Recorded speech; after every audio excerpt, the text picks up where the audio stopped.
since my last video, I said I was going to go up here and do the cow panel, but instead, I wanted to let you know that I went ahead and put that little shield on with the two little 6mm bolts or like 10mm heads. I just put on there, tighten them down real quick. Then I went ahead and put the tire on, and I tightened those lug nuts to 76 foot-pounds.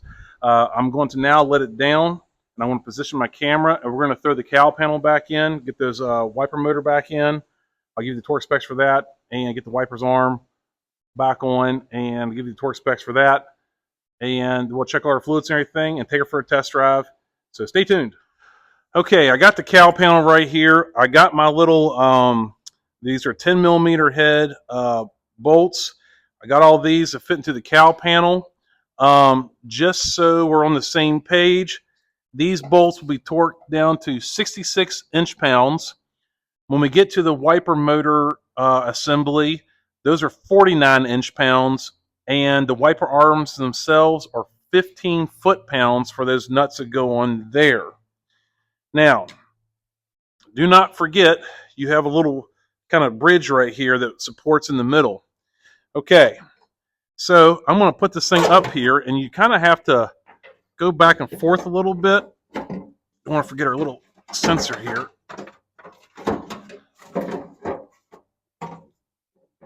Got tucked out of the way earlier. All right, so now I'm getting this on here. You got to kind of wiggle it around to get it in place. Now, usually when you're putting something like this together, you do not want to tighten down a bolt until you get them all started. So we are going to try to just 2 or 3 turns in each one. I'll probably draw them up with my impact carefully. Don't want to go too much. A 3/8 impact gun will definitely shear one of these little bolts off in an instant. So you do not want to do that. You got to be careful. If you're not experienced enough with the impact gun, you may just get a 1/4 drive ratchet with a 10mm head and put it on like that. All right, so get it sit down. Make sure it's sitting down in there right. It wants to fight you a little bit. Got to wiggle it around. Make sure you have your sensor right here on top, and then also don't forget, this is where your wiper motor plugs in with this sensor or with this wire, and this right here goes to that sensor there. So it tucks up in this hole right here by the master cylinder, and you can probably only get one in at a time. So if you want to, we can go ahead and feed that on in there. And what I'm going to do now, after I get all that fed up in there and get that plug in there in place, I'm going to put that little bridge in that goes in right here in the center, and then I'm going to tighten all these up, and we'll get back to you. Okay, I got my wiper assembly right here, okay, and I got the 4 bolts to go with it, and let's see, it sits in here.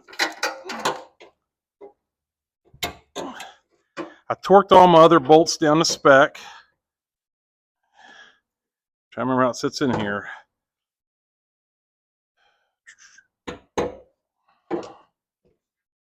Here we go. Sits in there just like that. It's going to move a little closer. Okay. You have a bolt that goes in. You got 4 bolts, one here, here, here, and this wiring connector. So let me put those in, and we'll come back to it. Okay, I took and tightened down that bolt, that bolt, that bolt, and that went to 49 inch-pounds. Now you've got our wiring harness run through. Make sure this plug gets in there. I'll have to do that when I have 2 hands. This little wiring harness has a clip that goes right there. And then this one should be right here. And then you just run it like the factory had it.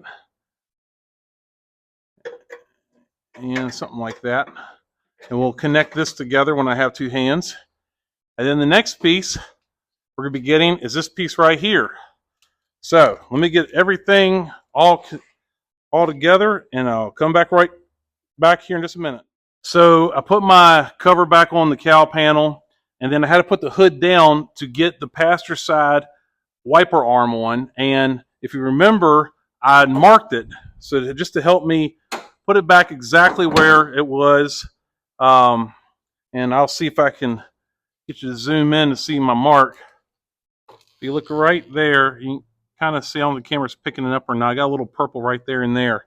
All right, so the driver's side, though, if memory serves me correctly, you have to do this one with the hood open. And I want to say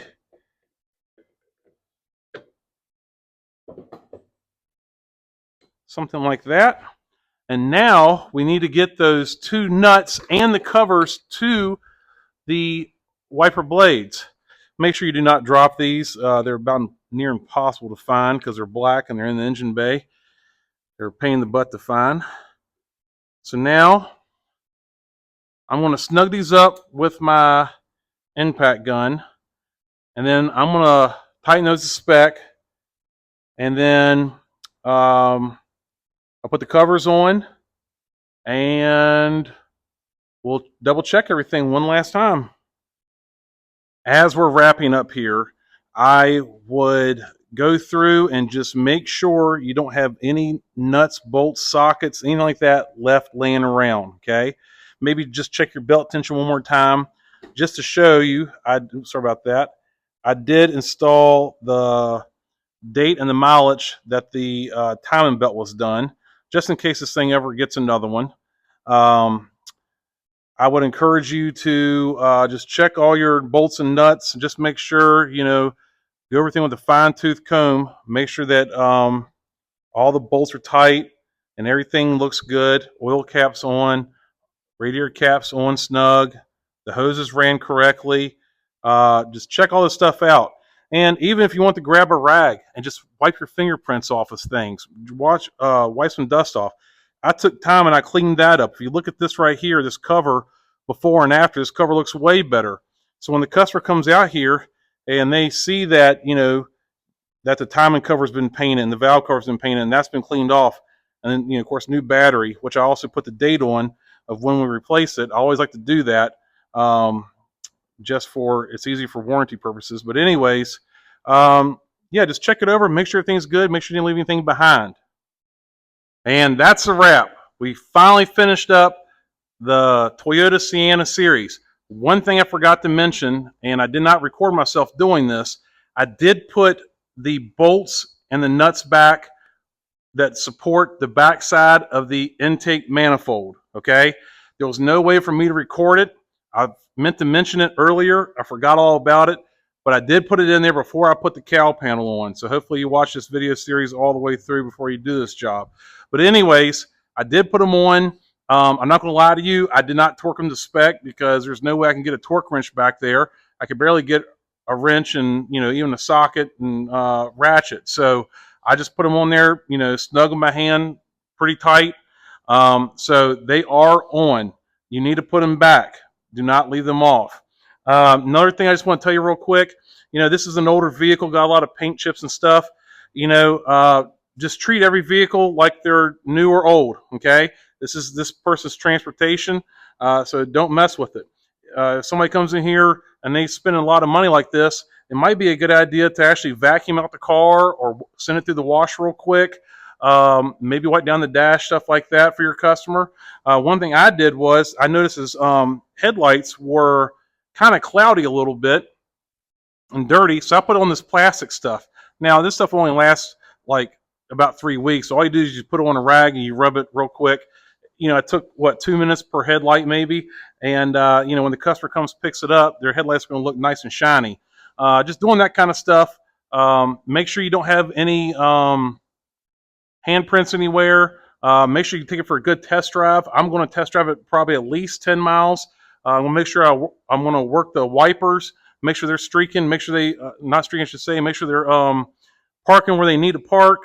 And yeah, just basically test everything that I had apart and go down interstate speed, go down dirt roads, whatever, try it all out. Make sure everything's good because comebacks are awful. You do not want comebacks because now you're fixing it for free and it makes you not look so great. And you also get that bad feeling in the pit of your stomach after you worked on something. You're like, ugh, that's coming back. So, anyways, hope this video series helped. Please like, subscribe, and share. Leave comments, especially respectful ones. If you have a question about anything, please let me know. And we'll see you on the next one. Thanks for your support. God bless America.